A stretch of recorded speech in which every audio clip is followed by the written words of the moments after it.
नमस्कार, आपण पाहत आहात SB9 मराठी. पाहुयात आजच्या विशेष घडामोडी. नमस्कार, मी सुजित खोत. आपण पाहत आहात SB9 मराठी. SB9 मराठीमध्ये आपल्या सर्वांचे स्वागत. संघर्ष दिव्यांग सामाजिक संघटना महाराष्ट्र राज्य यांच्या वतीने 15 ऑगस्ट रोजी तहसीलदार कार्यालय तसेच नगर परिषद या कार्यालयांवरती आत्मदहन करण्याचा इशारा देण्यात आला आहे. नेमकं प्रकरण काय आहे हे आपण जाणून घेऊयात. तर गेले कित्येक वर्ष झालं दिव्यांग बांधव आपल्या हक्कासाठी, आपल्या योजनेमधून मला लाभ काहीतरी मिळावा या दृष्टिकोनातून वारंवार प्रशासनाला विनंती करत आहेत, पण प्रशासनाकडून कोणतीही ठोस भूमिका घेण्यात आलेली नाही आहे.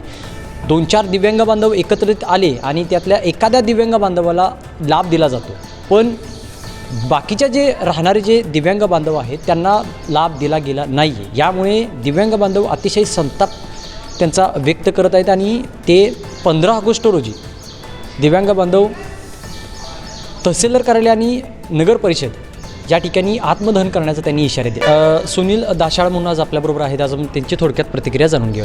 एकंदरीत पाहायला गेलं तर दिव्यांग बांधवांचा हा प्रश्न आपण मार्गी लावताय.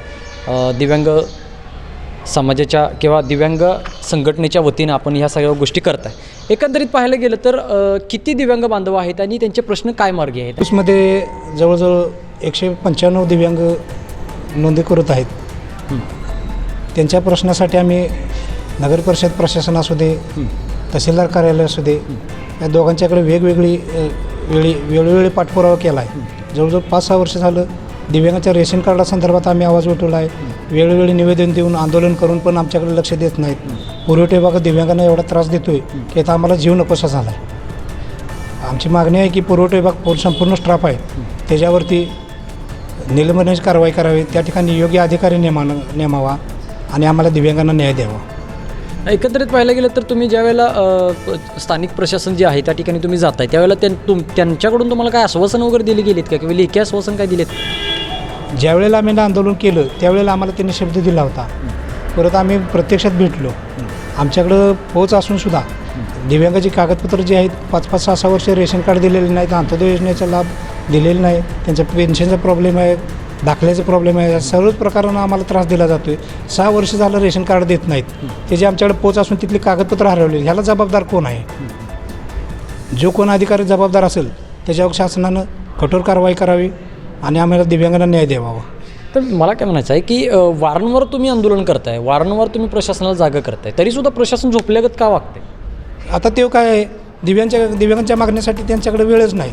बाकी कोणी असलं की पैसे घेऊन काम करते असा आमचा आरोप आहे त्यांच्यावर. पैसे दिले की लगेच काम होते त्यांचे. आता ह्याच्या आम्ही 6 वर्ष झालं रेशन कार्डचा पाठपुरावा करतो आहे, आम्हाला अजून दिलेलं नाही. रेशन कार्ड आम्हाला मिळालेलं नाही. त्याच्यानंतर काय कार्ड मिळालेले नाहीत का लोकांनी? किती कार्ड दाखवते? प्राधान्य पहिल्यांदा जेव्हा अर्ज आला आहे त्याच नाही द्यायला पाहिजे. आम्ही ज्या वेळेला विचारणा करायला गेलो की सांगतात की इष्टांक नाही, इष्टांक नाही. प्रत्येक वेळी इष्टांक नाही. मग किती दिवस आम्ही का बसणार? मग आत्मदहन करण्याचा इशारा प्रशासनाला दिला तर प्रशासनाकडून कोणत्या पद्धतीचा दबाव आपल्यावरती येतोय का? अजून तर कुणी आम्हाला संपर्क केलेला नाही, काय नाही. पण आमची मागणी आहे की 15 ऑगस्टपर्यंत ही सर्व कामे आमची पूर्ण व्हावीत. जर आम्ही 15 ऑगस्टपर्यंत आमचं कामं झाली नाहीत तर आम्ही 15 ऑगस्टमध्ये आत्मदहन करणार आहोत सगळे मिळून. ठीक आहे सर, दिलेल्या माहितीबद्दल धन्यवाद.